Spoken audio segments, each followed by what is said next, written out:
히브리 4장 12절에서 16절입니다. 히브리 4장 12절 16절. 오늘 은혜의 왕자로 담대히 나아가자. 은혜의 왕자로 담대히 갈 것이네. 16절 말씀.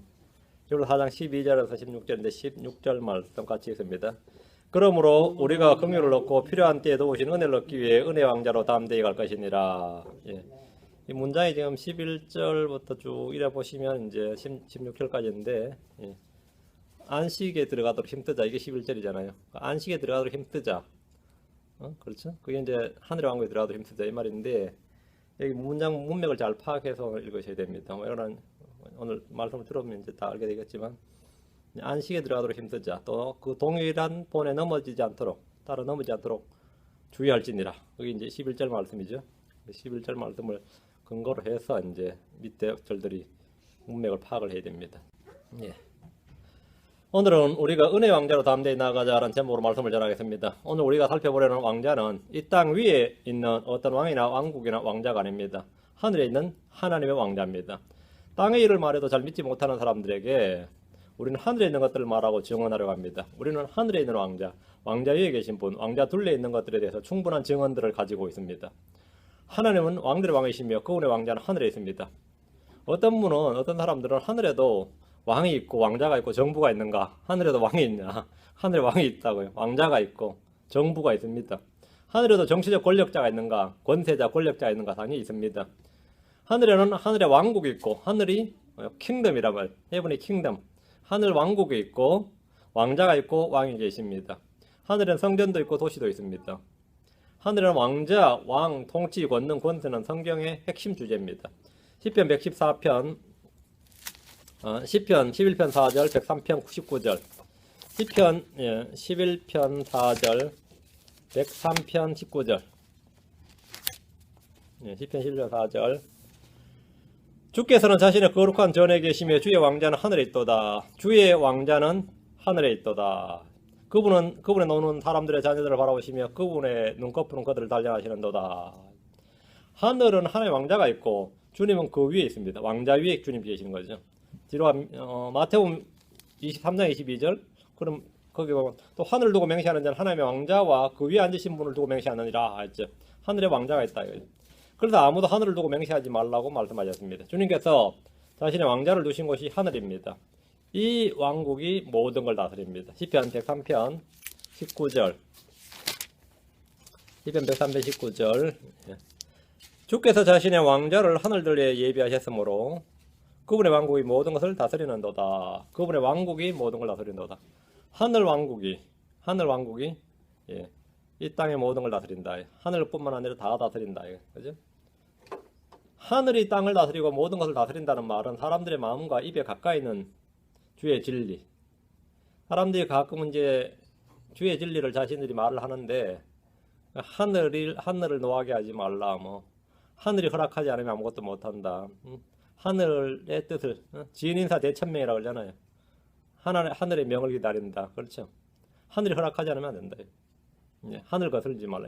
이게 전부 다 왕자를 하늘들에 예비하셔서 그분의 왕국이 모든 걸 다스리는도다. 이걸 지금 알고 있는 거예요. 심지어 불신자들조차도 알고 있는 진리. 근데 이건 정확한 성경적 진리입니다. 하늘이 허락하지 않으면, 하늘이 돕지 않으면 안 된다 그러죠. 하늘이 돕지 않으면. 그 하늘이 뭐죠? 그것도 하늘이 그냥 하늘이 아니에요. 하늘을 두고 맹세하는 자는 하나님의 왕자와 그 위에 앉으신 분을 두고 맹세한다 그랬잖아요. 하늘을 두고 맹세한다. 하늘을 두고 말하는 건 뭐죠? 하나님 그 위에 있는 왕자와 그분, 그 위에 있는 왕자와 그 위에 앉으신 분을 두고 하는 말입니다. 예. 주님은 하늘에 자신의 왕자를 두셨고 그분의 왕국이 모든 걸 다스린다. 사도 요한은 하늘의 왕자와 그 위에 앉으신 분에 대해서 직접 그걸 보았고 증언하도록 이 기록을 했는데 그런 기록하는 명령을 받았습니다. 교회들에 보낸 사도 요한의 그런 예수 그리스도의 계시로서 하늘에 계신 하나님과 하늘의 성전, 그룹들, 성도들, 천사들에 대한 자세한 설명이 나와 있습니다. 계시록 4장 2절에서 6절 하늘의 왕자 지금 계속 봅니다. 계시록 4장 2절에서 6절 은혜의 왕자라 그랬는데 이 왕자가 어떤 왕자냐 이겁니다. 계시록 4장 2절에서 6절입니다. 계시록 4장 2절에서 6절 내가 즉시로 영안에 있었는데 보라 하늘에 한 왕자가 놓여 있고 그 왕자의 한 분이 앉아 계시더라. 앉으신 분의 모습은 벽과 홍보석 같고 왕자 둘레에 무지개가 있는데 보기에 에메랄드 같더라. 또 그 왕자들 위에 24자리가 있고 내가 보니 그 자리들 위에 24장로가 흰옷을 입고 앉아있는데 그들이 머리에 금관을 썼더라. 그 왕자로부터 번개들과 첫눈과 음성들이 나오고 왕자 앞에는 7등불이 타고 있었는데 그것들은 하나님의 7명이라. 그 왕자 앞에 수정 같은 유리바다가 있고 왕자 한가운데 왕자 둘레에는 앞뒤에 눈이 가득한 네 짐승이 있더라. 계속해서 왕자죠. 왕자를 중심으로 뭔가 기록되고 있단 말이죠. 그렇죠. 왕자 둘레, 왕자 앞, 왕자 위, 왕자의 왕자. 하늘에 와서 딱 처음 본 게 왕자였단 말이죠. 하늘에 올라간 사도 요한이 본 겁니다. 영안에서 하늘로 들림받은 사도 요한이 처음 본 겁니다. 하늘에 한 왕자가 놓여 있고 그 왕자의 한 분이 앉아 계십니다. 왕자 위, 왕자 둘레, 왕자 앞, 왕자 한가운데 있는 것을 직접 정리해 보시기 바랍니다. 왕자에 앉으신 분의 모습이 나오는데 구약에서는 대언자 이사야, 에스겔과 다니엘이 이 모습을 보고 기록했습니다. 에스겔서 1장 26절, 에스겔서 1장 26절, 에스겔서 1장 26절. 그들의 머리들 위에 있던 궁창 위에 사파이어 돌 같은 모양의 왕자의 모습이 있었고 그 왕자의 모습 위에는 위로 그 뒤에 사람의 모양을 닮은 모습이 있더라. 왕자가 있고 왕자 위에 누가 있었다 이 말이죠. 그렇게 기록을 했죠. 본 걸 기록한 겁니다. 본 걸 기록한 건데 우리는 이런 말씀들을 통해서 땅에 있는 사람들의 왕국이 아니라 하늘에 있는 하나님의 왕자와 그분의 왕국의 실체를 볼 수 있습니다. 왕자의 모습이 사파이어 돌 같은 모양의 왕자의 모습 이렇게 말합니다. 다니엘이 본 왕자는 맹렬한 불꽃과 같았습니다. 자, 다니엘 들어갑니다. 7장 9절 뒤로 와서 다니엘 7장 9절. 예. 다니엘 7장 9절. 그 왕자들이 무너져 내릴 때까지 내가 보면 옛적부터 계신 이가 앉아 계시는데 그분의 옷은 눈같이고 그분의 머리털은 순결한 양털 같으며 그분의 왕자는 맹렬한 불꽃 같고 그분의 바퀴들은 타오르는 물 같더라. 그분의 왕자는 맹렬한 불꽃 같고 이 부분은 계시록에서 반복이 되는데 요한은 하늘에서 본 왕자 앞에는 수정 같은 유리바다가 있고 그 유리바다가 불 섞인 유리바다 같았다 이렇게 말합니다. 맹렬한 불꽃 같고 왕자의 모습이지. 하나의 왕자는 그럼 성격이 어떤 왕자인지 한번 살펴봅시다. 이 왕자는 일단 심판의 왕자입니다. 심판의 왕자. 시편 9편 7절에 그러나 주께서는 영원히 계시리니 그분께서 심판을 위하여 자신의 왕자를 예비하셨도다. 심판을 위하여 자신의 왕자를 예비하셨다. 왕자는 심판을 위한 것이다. 또 잠언 20장 8절에 심판의 왕자에 앉은 왕은 자기 눈으로 모든 악을 흩어지게 하느니라. 첫 번째가 심판의 왕자입니다. 두 번째 하나님의 왕자는 의의 왕자입니다. 영원무궁하며 의의 왕자다. 시편 45편 6절에 오 하나님이여 주의 왕자는 영원무궁하며 주의 왕국의 홀은 의로운 홀이니이다. 주의 왕국의 홀은 의로운 홀, 의로운 왕자다 이 말이에요. 의의 왕자입니다.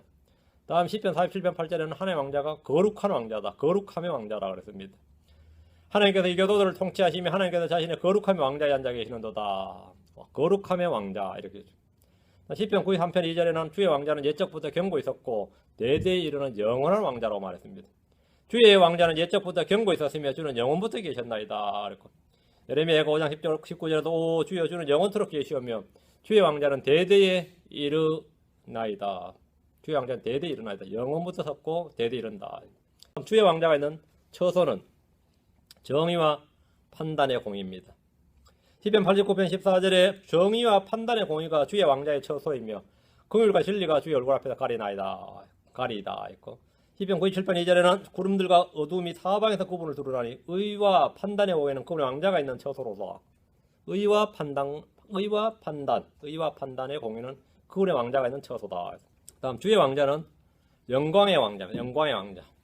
예레미야 14장 21절에 주의 이름을 위하여 우리를 몹시 싫어하지 마옵소서. 주의 영광의 왕자를 욕되게 하지 마옵소서. 우리와 맺은 주의 언약을 기억하시고 깨뜨리지 마옵소서. 주의 영광의 왕자를 욕되게 하지 마옵소서. 주의 영광의 왕자 이렇게 말합니다. 영광의 왕자. 주의 왕자는 심판의 왕자고 의의 왕자고 거룩함의 왕자고 영원한 왕자. 판단과 정의와 판단의 공의. 다음에 영광의 왕자입니다. 주의 왕자는 이 땅에 돌아오실 때 예루살렘에 자기 왕자를 두시는데 주님 하늘에서 자신의 거룩한 천사들과 함께 이 땅에 오실 때 자기의 왕자에 앉으셔서 영광의 왕자에 앉으셔서 이 땅을 통치하신다. 이 왕국을 우리 이제 메시아 왕국 또는 하늘의 왕국, 천년 왕국 이렇게 부릅니다. 예루살렘은 그분의 왕국의 수도가 되고 거기에 왕자가 놓입니다. 예레미야 3장 17절 같이 봅니다. 예레미야 3장 17절. 예. 하늘에 있던 왕자가 이제 땅으로 내려오는 거죠. 그러면 그 왕자를 주의 왕자라 부른다는 겁니다. 예레미야 3장 17절. 그때 그들이 예루살렘을 주의 왕자라 부를 것이요 모든 민족들이 거기로 모이되 주의 이름을 향하여 예루살렘으로 모이고 다시는 자기들의 악한 마음이 상상하는 대로 걷지 아니하리라. 예루살렘을 주의 왕자라 부른다. 그때는 이 말씀이 언제죠? 예언의 아주 핵심적인 표현입니다. 주님의 지상 재림의 날을 말합니다. 그때를 말합니다. 그때 예루살렘은 주의 왕자라 부르고 그 도시 이름을 뭐라 그러죠? 주께서 거기에 계시다가 되리라. 주께서 거기에 계시다. 예. 오늘 본문에서 주의 왕자는 무슨 왕자? 은혜의 왕자, 은혜의 왕자라 부릅니다. 이 시대에 구원받은 크리스천들에게 주의 왕자는 심판의 왕자가 아니라 필요한 때에 돕는 은혜를 얻기 위해 나아가는 은혜의 왕자입니다. 우리를 구원하신 분이 우리를 긍휼히 여기시는 대제사장이시며 우리를 다스리는 왕자에 계시는 왕이십니다. 지금은 지금은 구원의 날이고 주님이 받아주시는 때입니다. 자, 본문을 봅니다. 히브리서 4장 12절입니다. 히브리서 4장 12절. 하나님의 말씀은 살아있고 권능이 있으며 양날 날리는 어떤 것보다 예리하여 영과 및 홍과 영과 및 관절과 골수를 찔러 둘로 나누기까지 하고 또 마음의 생각과 의도를 분별하는 분이시니. 히브리인들에게 성경은 절대무한 심성불가침의 권위를 가진 책입니다. 그런 말씀입니다. 유대인들에게 모세율법은 하나님의 말씀이요 하나님의 율법으로 절대적인 것이었습니다. 한 글자도 1.1획도 떨어뜨리지 못하는 절대적인 심성불가침의 이 책, 그런 말씀이었습니다. 자, 그걸 기본적으로 딱 이해하시고 신명기 33장 2절에 보면 그분의 오른손에서 그들을 위하여 불같은 율법이 나왔도다. 주의 손에서 나온 불같은 율법, 주의 입에서 나온 불같은 율법이 바로 하나님의 말씀인데 그들이 가지고 있던 구약 성경을 그렇게 이해하고 있었습니다.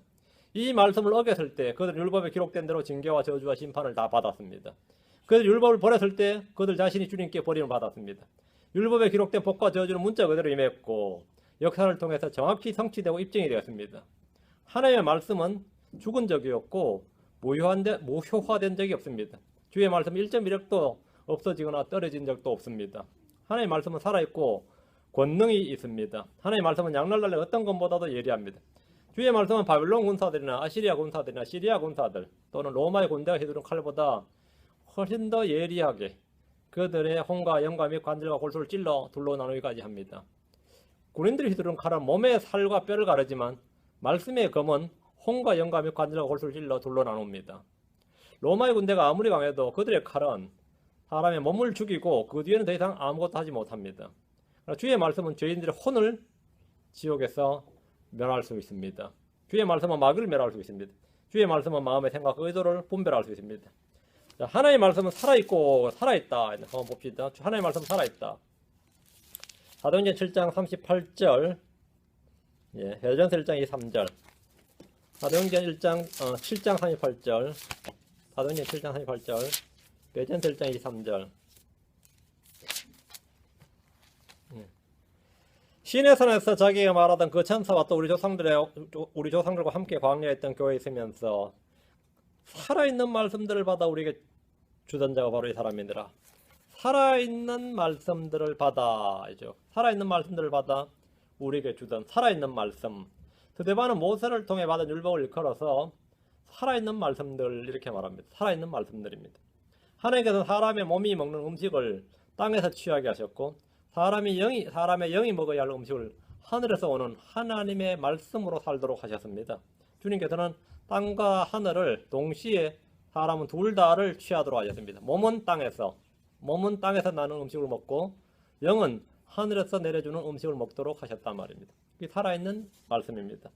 우리 주님께 신명기 8장 3절에서 사람이 빵으로만 살지 아니하고 주의 입에서 나오는 모든 말씀으로 사는 줄을 내가 알게 하려 하심이니라 하는 말씀대로 주의 입에서 나오는 모든 말씀으로 삽니다. 영적 기근은 식량의 기근보다 훨씬 더 심각한 겁니다. 자, 베드로전서 1장 23절, 베드로전서 1장 23절. 너희가 다시 태어난 것은 썩을 씨에서 난 것이 아니라 썩지 아니할 씨에서 난 것이니 살아있고 영원히 가는 하나님의 말씀으로 된 것이니라. 여기 살아있고 영원히 가는 하나님의 말씀, 살아있는 말씀이죠. 하나님의 말씀은 살아있고 할 때 이 말씀, 사람을 다시 태어나게 하는 말씀. 말씀이 살아있다는 것은 그 말씀이 생명을 주고 생명을 낳고 자라게 하는 말씀이라는 뜻입니다. 주의 말씀은 영원한 생명의 말씀입니다. 하나님의 말씀은 권능이 있습니다. 하나님의 말씀으로 모든 걸 창조하셨고 말씀의 권능으로 모든 걸 떠받치고 계십니다. 주의 입에서 나간 말씀은 결코 헛되이 돌아오지 않고 말씀하신 그대로 다 이루어집니다. 이것이 말씀의 권능입니다. 다음 하나님의 말씀은 양날 달리는 어떤 것보다 예리하다 그랬는데, 하나님의 말씀은 양날 달리는 어떤 것보다 예리하다. 하나님의 말씀은 성례의 검이라고 했습니다. 에베 6장 17절에 성례의 검 곧 하나님의 말씀이라 했죠. 하나님의 말씀은 의의 병기입니다. 시편 149편 6절에 그들의 입에는 하나님을 높이 찬양함이 있고 그들의 손에는 양날 달린 검이 있으리니, 양날 달린 검이 있으리니. 사람의 입에서 호흡과 말이 나오듯이 주의 입에서 나오는 호흡과 말씀은 양날 달린 날카로운 검으로 누구든지 배울 수 있고 무엇이든지 자를 수 있습니다. 계시록 1장 16절, 19장 15절. 계시록 1장 16절. 계시록 1장 16절, 계시록 19장 15절입니다. 1장 16절. 그분의 오른손에는 7별이 있으며 그분의 입에서는 양날 달린 날카로운 검이 나오고 그분의 용모는 해가 세차게 빛나는 것 같더라. 그분의 입에서는 날카로운 양날 달린 날카로운 검이 나오고 주님의 입에서 나오는 검으로 죽게 될 자들이 얼마나 많은지 모릅니다. 주의 말씀은 믿는 자에게는 생명을 주고 살리는 말씀이지만 믿지 않는 자들에게는 생명을 앗아가는 검입니다.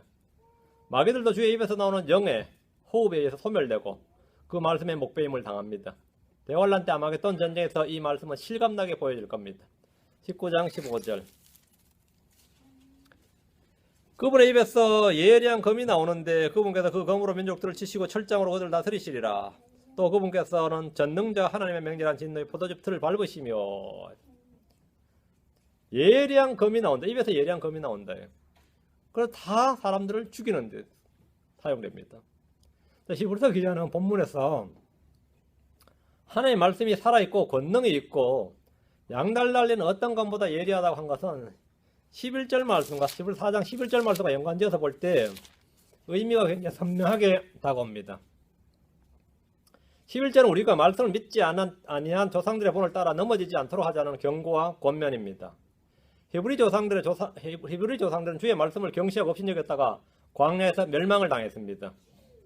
이유는 불신이 있죠. 말씀을 믿지 않았다. 말씀을 믿지 않았던 결과는 멸망이었다는 거죠. 그들이 안식에 들어가지 못한 것은 믿지 아니하였기 때문입니다. 마찬가지로 우리도 저 안식에 천년왕국에 들어가려면 믿어야 되며 그 말씀이 어떤 말씀인가를 지금 알려주는 것인데, 조상들에 준 불같은 율법, 생명의 말씀과 마찬가지로 지금 주신 이 말씀은 어떤 말씀인가 하면 살아있고 권위 있고 양날 달린 어떤 것보다 예리한 말씀이다 이 말입니다. 조상들의 율법과 비교해서 이 신약의 말씀, 우리 주 예수 그리스도의 입을 통해서 나온 말씀은 더 뭐라고요? 날카로운 검이다는 겁니다. 날카로운 검이다 이거죠. 저 안식에 관한 약속의 말씀은 살아있고 권능이 있고 믿지 않는 자들에게 양날 달린 어떤 것보다 예리하게 그들의 혼과 영감이 관절 골수를 찔러 쪼개버린다는 것인데, 이것은 대환란 때 문자 그대로 히브리인들에게 이루어집니다. 문자 그대로 이루어져요. 이것은 예수를 믿지 않는 히브리인들에게 엄청난 경고의 말씀입니다. 율법의 말씀을 멸시했을 때, 너희가 믿지 않았을 때 광야에서 멸망했고 안식에 들어가지 못했고, 지금 우리가 예수 그리스도의 말씀을 무시할 때, 멸시할 때, 믿지 않을 때 저 안식에 남아있는 안식에 들어가지 못하고 그 말씀의 칼에 베인다 이거예요. 영과 혼감이 관자 골수가 찔러 쪼개진다는 거예요. 이거 엄청난 말씀이죠. 모세가 전해준 율법의 말씀이 불같아서 믿지 않는 자들을 광야에서 소멸시켜버린 것처럼 이 마지막 날들에 아들을 통해서 하시는 말씀은 양날 달린 어떤 것보다도 예리하게 그 믿지 않는 자들을 철저하게 멸해버리신다는 겁니다. 그게 지금 히브리서 4장 12절 말씀입니다. 멸해버리신다는 거예요. 이 구절은 오늘날 성도들이나 복음 전도자들이 사용될 때는, 우리가 사용할 때는 마음과 양심을 찌른다는 뜻으로 주로 사용합니다. 그런데 우리가 그렇게 사용하는 것이고 정확한 교리적 의미는 그렇다는 겁니다.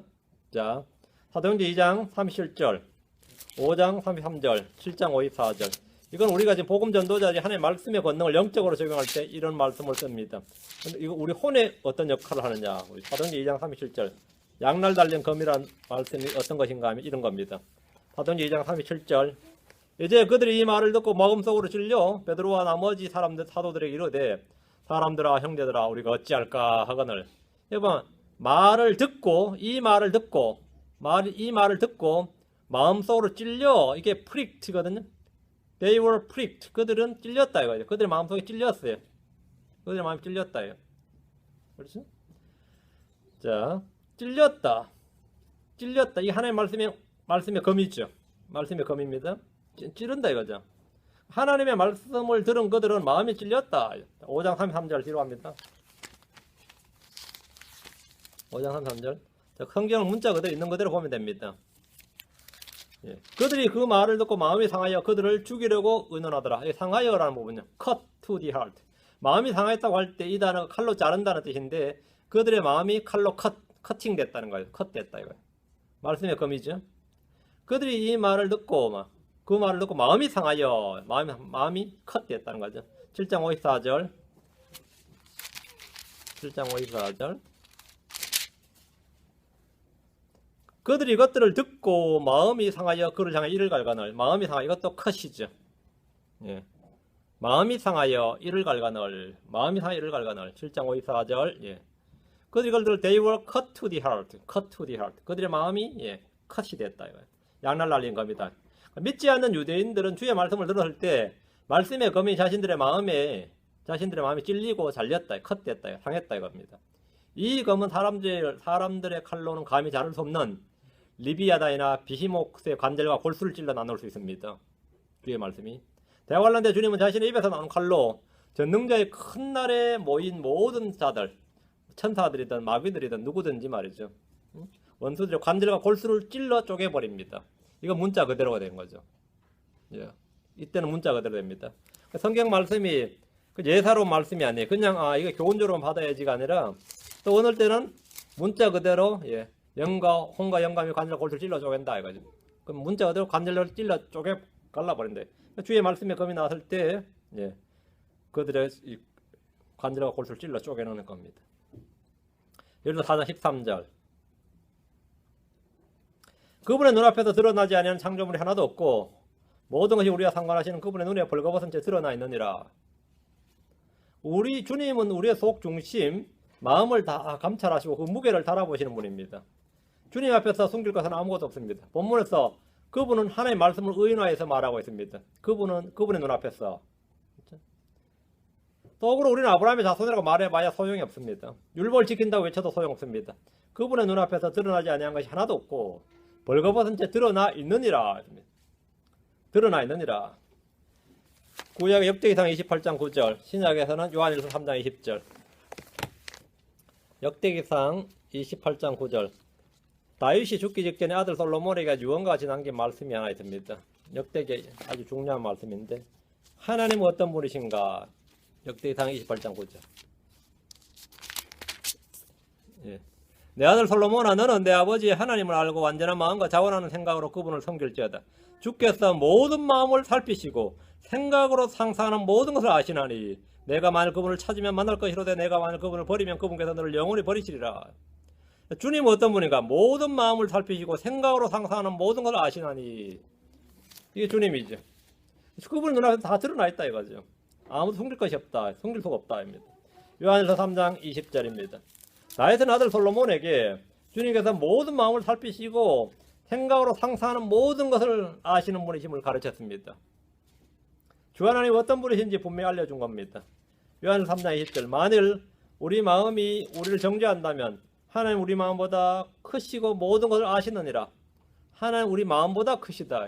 우리 마음보다 크시고 모든 걸 아시느니라. 사람의 마음이 아무리 큰 걸 생각해도 하나님을 이상을 생각할 수가 없습니다. 하나님 그보다 더 크십니다. 모든 걸 아시느니라. 주님의 눈앞에서 드러나지 않는 것이 없다는 말은 주님이 모든 걸 다 아신다는 말입니다. 주님의 눈을 속이거나 감출 수 있는 것은 단 하나도 없습니다. 이것을 성경은 모든 것이 그분의 눈앞에 벌거벗은 채 드러나 있느니라 이렇게 말합니다. 겉으로는 유대인이고 율법을 지킨다는 히브리인들에게 성경은 그 마음에 주의 말씀을 믿지 않을 때 그분의 눈앞에서 완전히 드러나게 된다는 겁니다.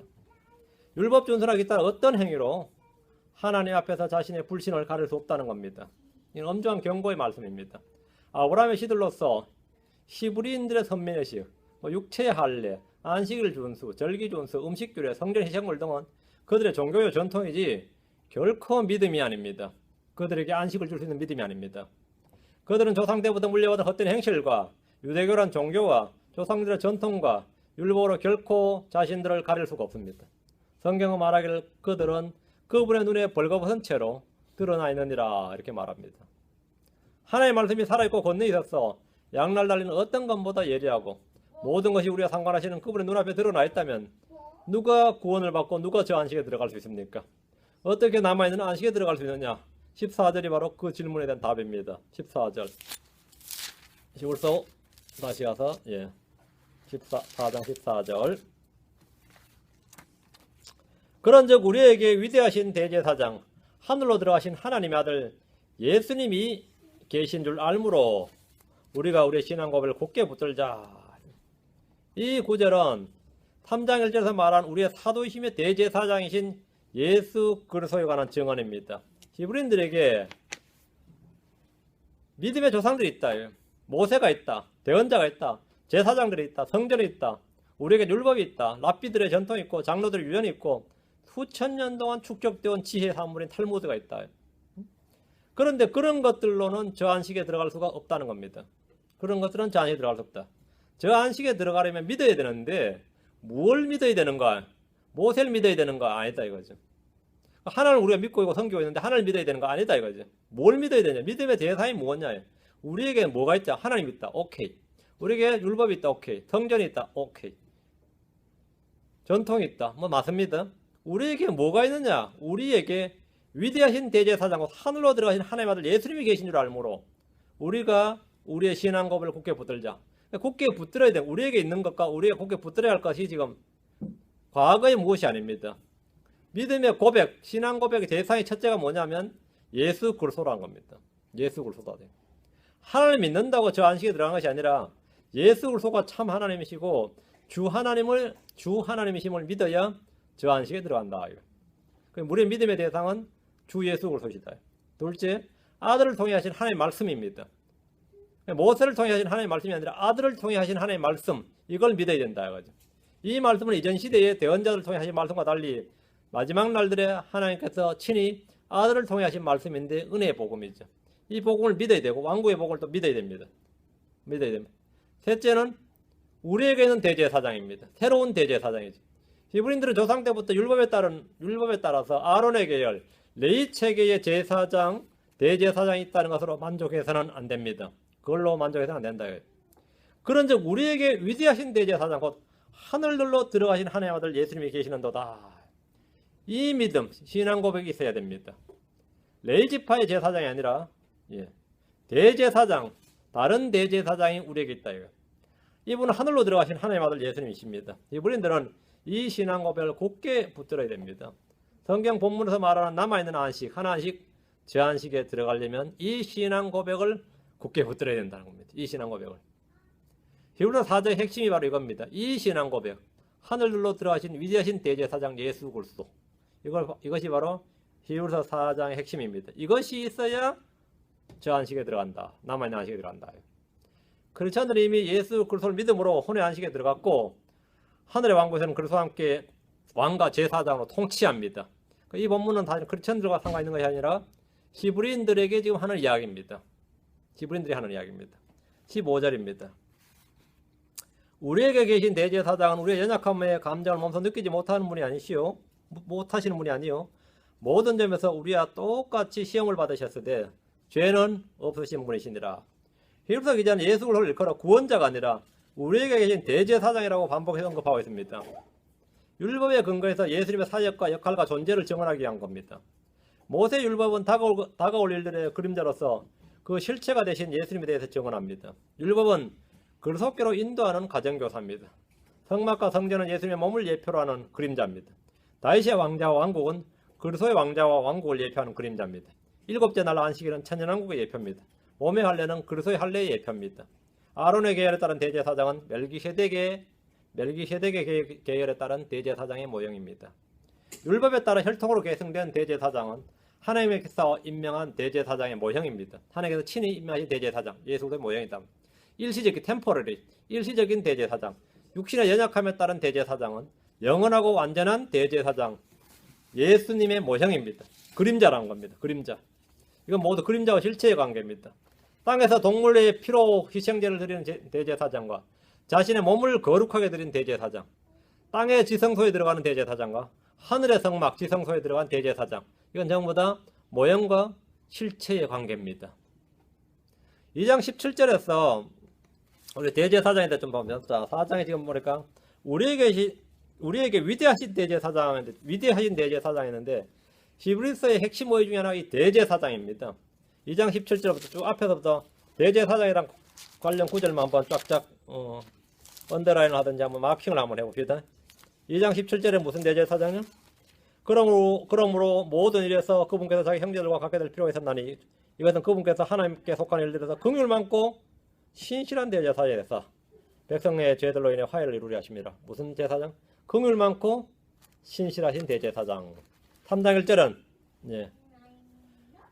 우리의 신앙 고백의 사도이시며 대제사장이신 그리스도 예수님. 그렇죠. 4장 14절에서는 방금 나왔죠? 위대하신 대제사장. 그렇죠? 위대하신 대제사장. 5장으로 갑니다. 5장 5절은 그렇게 자신을 영화롭게 하여 대제사장이 되지 아니하시고 그분께서 너는 내 아들이라 내가 너를 낳았도다 하신 분께서 그리하게 하셨나니라. 하나님께서 친히 임명하신 대제사장이죠. 혈통에 따라서 계승된 대제사장이 아니라 하나님께서 친히 낳으신 아들로서 대제사장. 6장 20절은 앞서 달려가신 분 곧 예수님께서 멜기세덱의 계통에 따라 영원토록 대제사장이 됐어. 멜기세덱의 계통에 따른 대제사장이죠.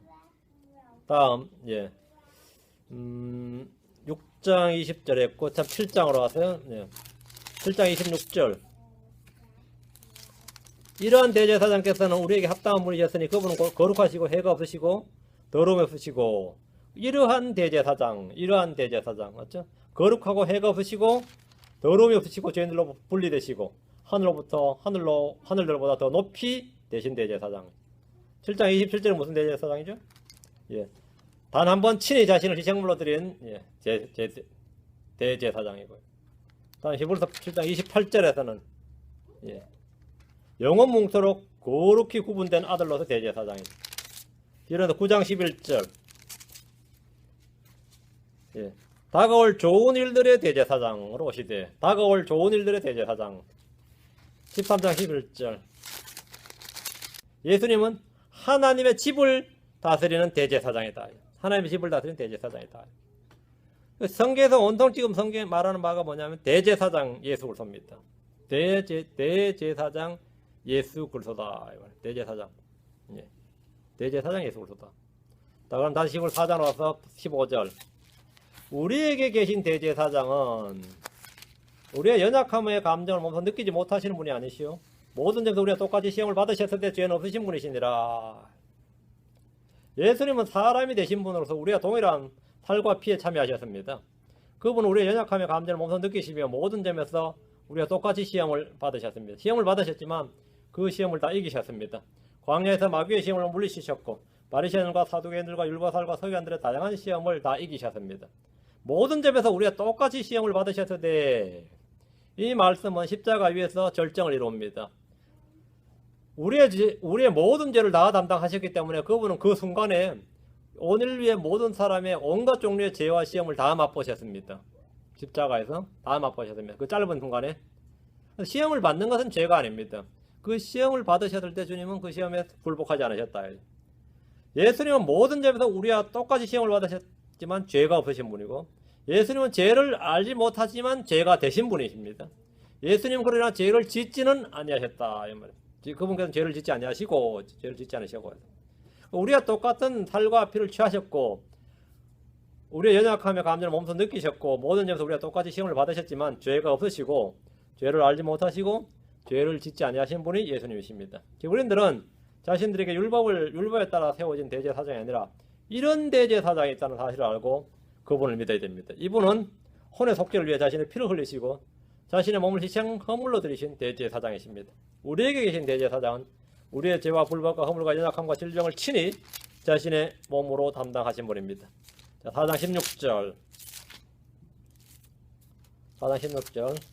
그러므로 우리가 긍휼을 얻고 필요한 때에 도우신 은혜를 얻기 위해서 은혜 왕자로 담대히 갈 것이니라.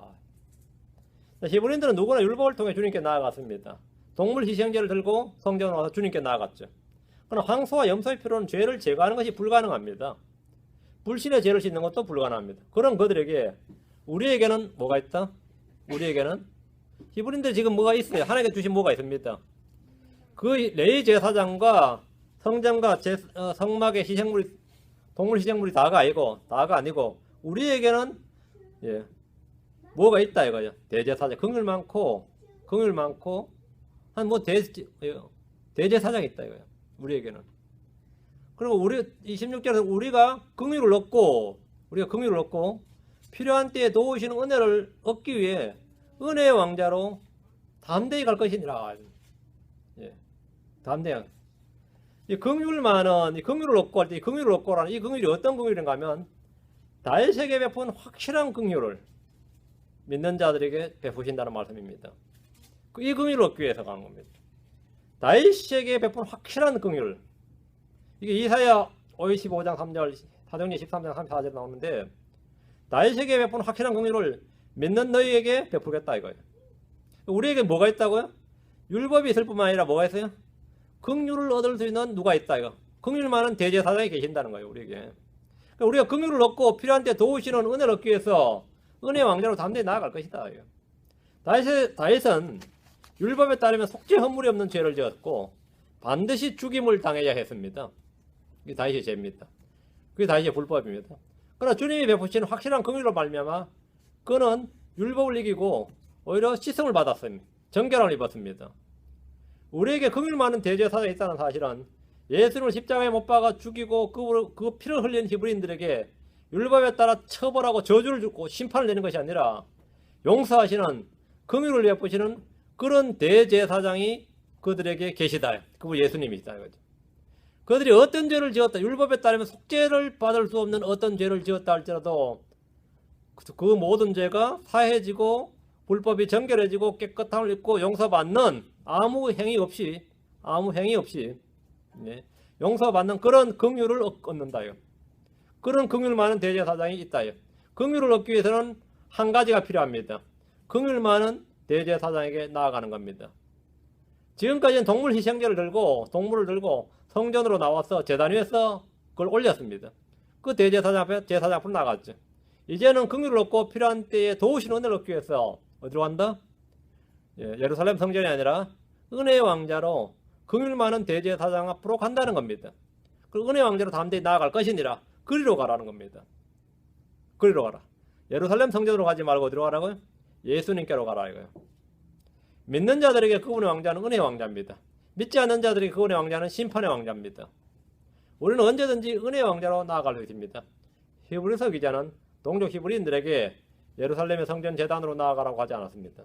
긍휼을 얻고 필요한 때에 도우신 은혜를 얻기 위해서 은혜의 왕자로 담대히 나아가라고 말합니다. 주님께 나아갈 담대함은 주께서 흘린 피가 있기 때문에 가능합니다. 주님께서 친히 흘리신 속죄의 피가 있고 그분이 드리신 살아있는 희생 헌물, 자신의 몸으로 드리는 헌물이 있기 때문에 가능한 겁니다. 자, 오늘 히브리서 4장 12절에서 16절까지 이 말씀 오늘날 우리에게 크리스천들에게 한번 적용해 봅시다. 우리는 살아있는 하나님의 말씀으로 다시 태어났습니다. 양날 달린 것보다도 더 예리한 주의 말씀은 성령의 검이며 영적 전쟁을 위해 취해야 할 의의 병기입니다. 혼과 영감의 관절과 골수를 쪼개는 주의 말씀으로 우리는 손으로 하지 않는 할례, 그리스도의 할례를 받았습니다. 이 말씀은 죄인들의 마음과 양심을 찌르고 상하게 합니다. 두 번째, 하나님은 우리의 속 중심을 감찰하시는 분이시고 우리는 그분 앞에 그 생각과 상상이 드러나지 않는 것이 없다는 겁니다. 우리는 늘 마음의 생각과 상상을 주님 앞에 굴복해야 된다. 그리고 양심을 늘 깨끗하게 씻음을 받아야 된다. 셋째, 우리에게는 하늘로 들어가신 위대하신 대제사장이 계시다는 겁니다. 우리는 율법에 따른 대제사장 없습니다. 아예 처음부터 없었습니다. 우리는 히브리인들이 아니기 때문에 율법에 따른 대제사장 처음부터 없었습니다. 우리는 땅에 있는 성막이나 성전에 갈 일도 전혀 없었습니다. 앞으로도 없습니다.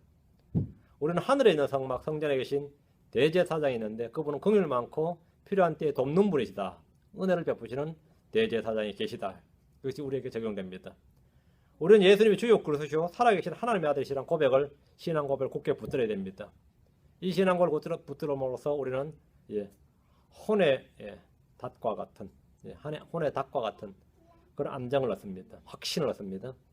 다섯째, 예수님 우리의 연약함의 감정을 몸소 느끼시고 모든 점에서 우리가 똑같이 시험을 받으셨기 때문에 우리를 동정하실 수 있는 분이고 우리의 긍휼을 베푸실 수 있는 분이시다. 우리가 교훈을 받을 수 있는 거죠.